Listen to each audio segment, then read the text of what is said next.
शुरू करता हूँ अल्लाह के पाक नाम से जो बड़ा मेहरबान निहायत रहम वाला है। ख़ारिश हो या इन्फेक्शन, हिचकी हो या मुंह की बदबू, छोटी सब्ज़ इलायची से तमाम मसाइल हो जाएं दूर। चीनी, सौंफ और छोटी इलायची खाने के बाद क्यों पेश की जाती है, शायद आप नहीं जानते।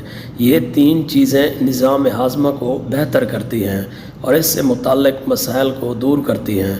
छोटी इलायची के इस्तेमाल से निज़ाम हाज़मा दुरुस्त रहता है और गले और मुंह के इन्फेक्शन से भी निजात मिलती है। नंबर 1, ख़ारिश दूर करने के लिए।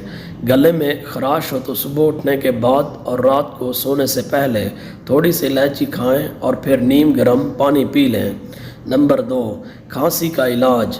अगर आप खांसी से बहुत परेशान हैं तो छोटे इलायची, अदरक का टुकड़ा, लौंग और तुलसी के पत्ते मिलाकर खाने से फ़ायदा होगा। नंबर 3, छालों को दूर करने के लिए। मुंह के दर्दनाक छालों से निजात के लिए एक बड़ी इलायची को पीसकर इसमें पिसी हुई शक्कर मिलाकर पीने से बहुत फ़ायदा होगा।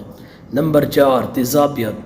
आपने देखा होगा कि अक्सर होटलों में खाने के बाद चीनी और इलायची पेश की जाती है। इसकी वजह यह है कि इलायची गैस और तेज़ाबियत का बायस नहीं बनती, इसलिए खाने के फ़ौरन बाद छोटी इलायची खा लें। नंबर 5, सांस की बू। सांस की बू ज़्यादा हो तो सब्ज़ इलायची चबाएं। इस मसले पर काफ़ी हद तक काबू पाया जा सकता है। नंबर 6, मुंह का इन्फेक्शन दूर।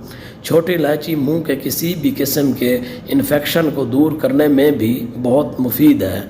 नंबर 7, हिचकी रुक जाएगी। अगर आपको अचानक हिचकी आना शुरू हो जाए और ये ना रुके तो इलायची इसका इलाज है। इसके लिए एक इलायची मुंह में रखें और आहिस्ता आहिस्ता चबाते रहें।